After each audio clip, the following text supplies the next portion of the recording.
সূরা ইখলাস কখন পাঠ করলে সাথে সাথে ফলাফল পাবেন? ভালো করে বুঝেন। সূরা ইখলাস হচ্ছে পবিত্র কোরআনুল কারীমের ভিতরে ছোট সূরাদের ভিতরে অন্যতম একটি সূরা। তবে ফজিলতের দিক থেকে সূরা ইখলাস হচ্ছে গুরুত্বপূর্ণ ফজিলত, এবং এই সূরাটা এমন একটা সময় আল্লাহ পাক রব্বুল আলামিন নাজিল করে দিয়েছেন যখন আল্লাহ রাসূল সাল্লাল্লাহু আলাইহি ওয়াসাল্লাম দ্বীনের প্রচার করতে লাগলেন।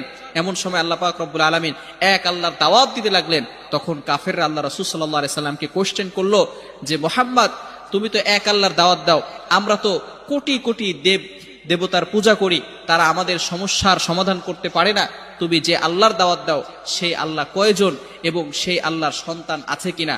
সাথে সাথে আল্লাহ পাক রব্বুল আলামিন এই কাফেরদের প্রশ্নের উত্তরে আল্লাহ রাসূল সাল্লাল্লাহু আলাইহি সাল্লামের কাছে এই সূরাটি নাজিল করলেন। কুল হুয়াল্লাহু আহাদ আল্লাহুস সামাদ লাম ইয়ালিদ ওয়া লাম ইউলাদ ওয়া লাম ইয়াকুল লাহু কুফুয়ান আহাদ। আল্লাহ পাক রব্বুল আলামিন এক, অদ্বিতীয়, এবং আল্লাহ পাক